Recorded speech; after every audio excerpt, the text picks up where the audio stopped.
지난 시간에 우리는 이 다윗과 우리아의 죄에 대하여 하나님께서 용서하시고 다시금 일으켜 세우시는 그 모습을 보았습니다. 그런데 한 가지 의문을 남겨두었으니, 하나님께서 다윗을 용서하셨다면 왜 다윗과 밧세바 사이에 낳은 그 아들을 죽게 하셨는지, 하나님께서 그를 용서하셨다면 그 아들을 데려가시지 않으셨어야 되는 것 아닌가 하는 이와 같은 의문에 대하여 남겨두었습니다. 하나님께서 다윗을 용서하셨다고 하는 것은 무엇을 용서하신 것인지 우리가 두 가지로 생각해 볼 수 있습니다. 그 첫째는 하나님께서 용서하셨기 때문에 그를 떠나지 아니하신 것입니다. 다시 말씀을 드리면 그 관계가 끊어지지 아니한 것이에요. 하나님은 여전히 다윗을 사랑하시는 것입니다. 이와 같은 모습은 사울 왕과 비교해 볼 때 금방 이해할 수 있어요. 하나님께서는 사무엘 선지자를 통해서 사울에게 말씀하셨습니다. 아말렉 족속을 진멸하라. 사람뿐 아니라 그들의 육축 곧 소와 양과 낙타와 나귀를 다 진멸하라. 그러나 전쟁에서 승리를 거둔 사울은 하나님의 말씀에 순종하지 아니했어요. 이에 대하여 사무엘상 15장 9절에 이렇게 기록하였습니다. 사울과 백성이 아각과 그의 양과 소의 가장 좋은 것 또는 기름진 것과 어린 양과 모든 좋은 것을 남기고 진멸하기를 즐겨 아니하고 가치 없고 하찮은 것은 진멸하니라. 하나님께 순종하지 아니한 이 사울에게 사무엘 선지자를 통하여 말씀하셨습니다. 여호와의 말씀을 버렸으므로 여호와께서도 왕을 버려 왕이 되지 못하게 하셨나이다. 하나님께서 사울 왕을 버리셨다고 하신 것입니다. 왜 그러셨겠어요? 용서하지 아니하신 것입니다. 이후에 사울의 마음에는 악한 영이 침투하여 그를 번뇌하게 하였다.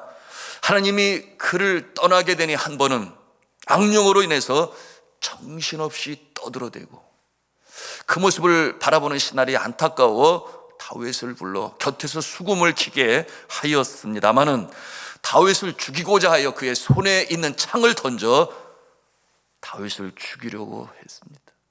하나님을 떠나게 되니 악령이 그 속에 거함으로 그처럼 어처구니 없는 일이 벌어지게 된 것입니다.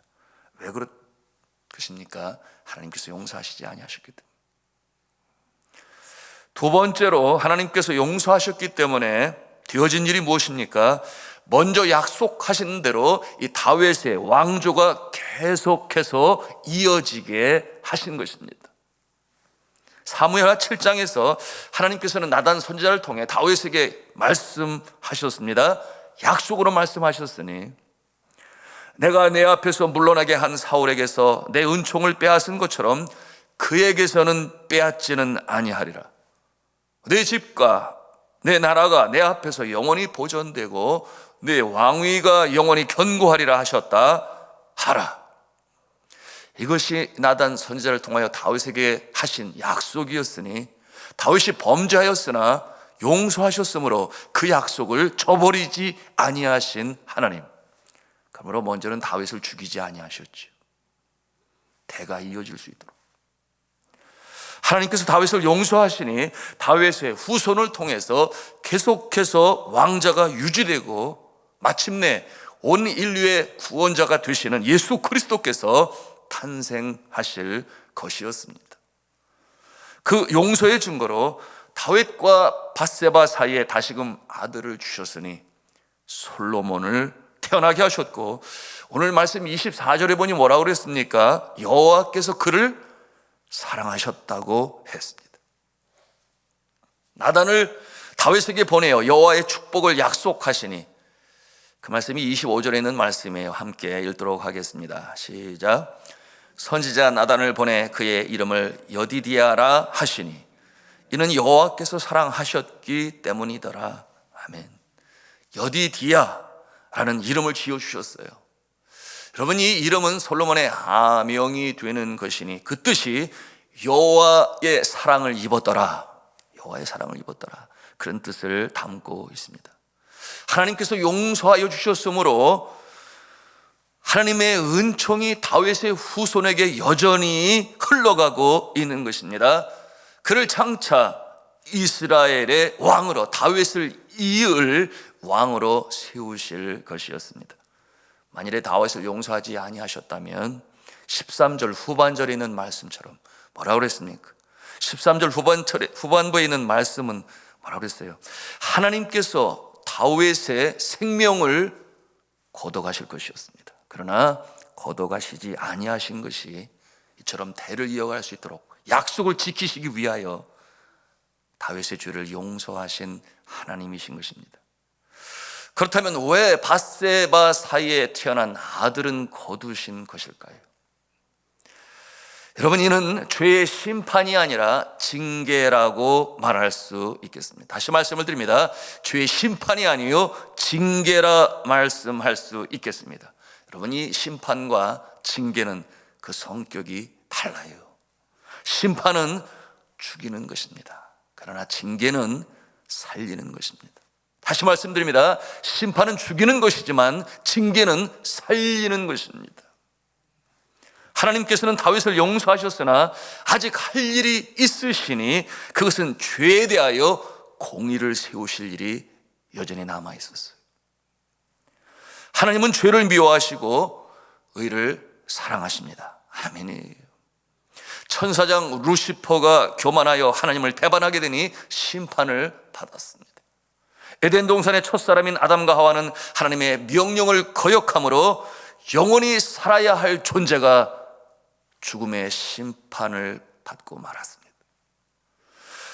하나님께서 우리를 용서하신 것은 하나님께서 우리를 긍휼히 여기시기 때문이죠. 맞습니다.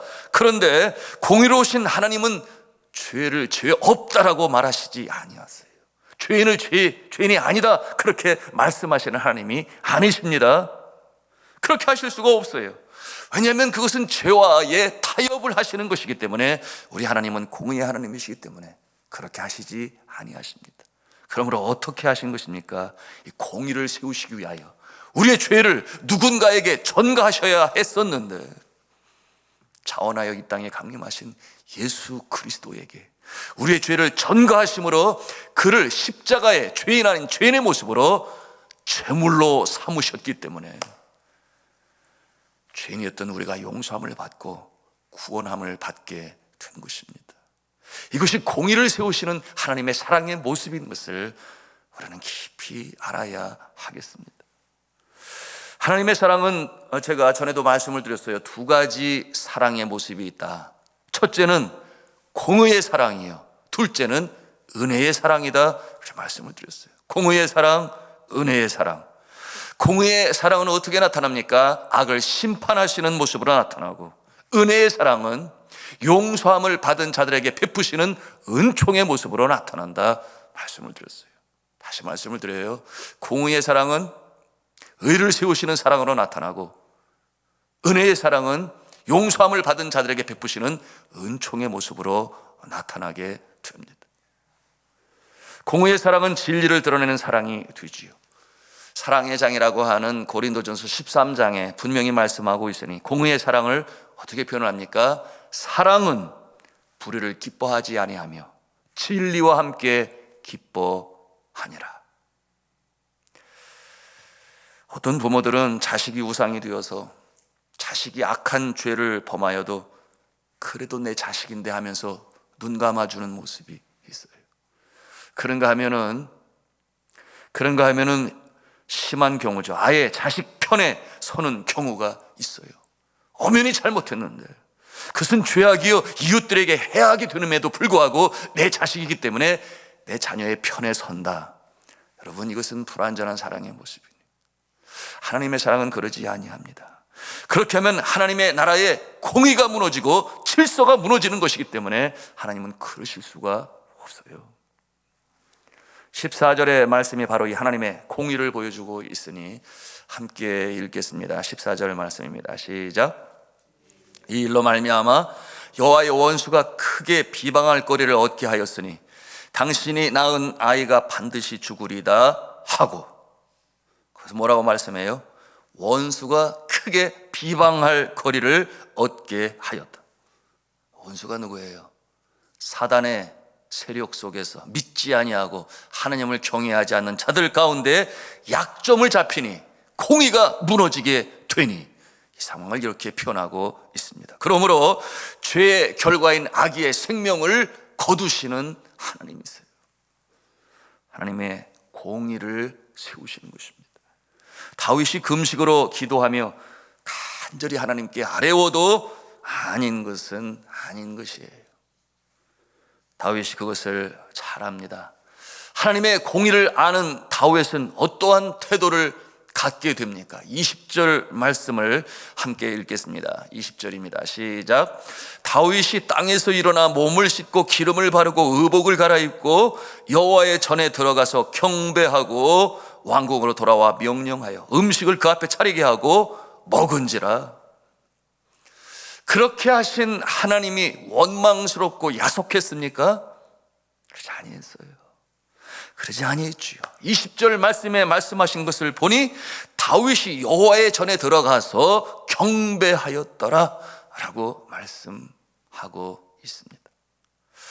성도 여러분, 우리에게 그런 일이 없어야 하겠지만은 어떤 믿음의 사람 중에서 깨어 기도하지 아니함으로 육신의 정욕, 안목의 정욕, 이생의 자랑으로 유혹되어 침투하는 이 사단의 마음을 빼앗기게 되니 죄를 범하는 모습이 있어요.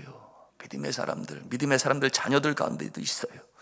누가 봐도 그 모습은 법을 어기는 것이요 이웃에게 해를 끼쳤으니 벌을 받아 마땅한데, 양심의 찔림을 받고 회개하니 용서해 주셔서 어떤 모습을 기대합니까? 범죄의 현장이 들키지 않거나 다른 사람이 대신 잡혀 들어가거나 해서 자신이 빠져나오는 것이 하나님의 용서라고 생각해서는 절대 한유된다. 그것은 이미 신앙인의 모습이 아니라고 하는 것이에요. 내가 죄를 범할 때 누군가가 해를 입을 것은 너무나 분명한 것이기 때문에 공의 하나님이 그를 해를 받는 자를 그렇게 내버려 두실 수는 없다, 그 말이에요. 그래야만이 하나님의 나라의 의와 공의가 실현되어질 것이기 때문에 그의 마음에 성령이 살아계시다면 양심의 찔림을 받지요.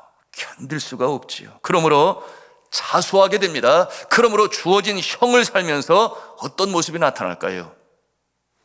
믿음도 자라나게 되고 성품도 성숙해지게 될 것입니다. 왜 하나님께서 이 세상에 일반 법을 만들게 하셨을까요? 공의가 유지될 수 있도록 일반 은총을 통해서 세우신 것이지만, 물론 그 법보다는 하나님께서는 직접 친히 만들어주신 율법, 성경에 나타난 진리의 법이 더 앞섰지만은 그럼에도 불구하고 죄인들 가운데 더 이상 타락하지 않도록 그래서 법을 만드셨으니 법망을 피해서 요리조리 피하는 모습을 하나님이 기뻐 보실까요? 그렇지 아니하시죠. 지난 시간에도 예화로 말씀을 드렸어요. 미국의 오레곤주에 살고 있는 한 여인, 30년 전에 자기가 저지른 범죄를 숨기고 신분 세탁을 하고 선을 행하며 학교 교사로 살아가지만 그 마음에는 늘 불안과 근심 속에 살다가, 왜 그랬겠어요? 양심의 찔림을 받으니. 그런데 기독교 상담가를 통해서 전도를 받게 되고 예수 그리스도를 믿게 되니 그가 스스로 자수하게 되었다라는 말씀으로 그 예화를 나누었습니다. 세상을 놀라게 했었던 것은 이제 나흘만 지나면 법정 기호가 만료되는 그 시점에 이 자매는 자신 출두하여 자수했던 것입니다. 여러분, 이와 같은 모습은 우리에게 그리스도인이 어떠한 모습인지를 보여주는 것이니, 이제는 그리스도인이 된 그 자매에게 기자들이 그 소감을 물었다 그랬어요. 그때 그의 답이 무엇이었는가? 저는 너무너무 행복합니다. 저는 너무너무 행복합니다 라고 대답했다는 것입니다. 이 다윗을 용서하시는 하나님께서는 이제 다윗을 징계하시는 것입니다. 징계는 뭐라고 그랬어요? 살리는 것이라고 말씀을 드렸습니다.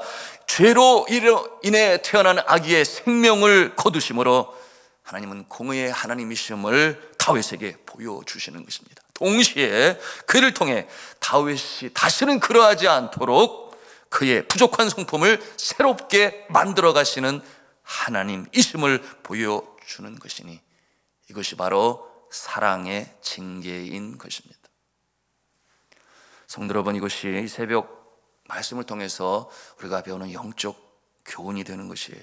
하나님께서는 그가 택하신 백성들을 자식처럼 사랑하십니다. 누구보다 귀하게 여기시고 잘 자라나기를 바라시고 몸도 마음도 건강하여 성숙해지기를 바라시는 하나님 아버지, 하나님 나라의 영광을 위하여 귀하게 쓰임받는 존재로 성장하기를 원하시는 하나님 아버지, 주의 자녀가 죄를 범하고 잘못했을 때에는 어떻게 하시겠어요? 예수 그리스도의 보혈 때문에 용서하십니다.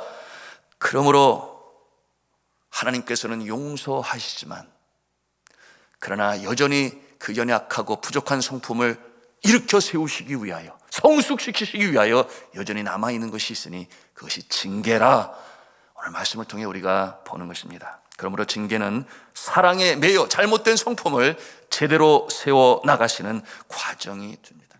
이 징계는 아프지요.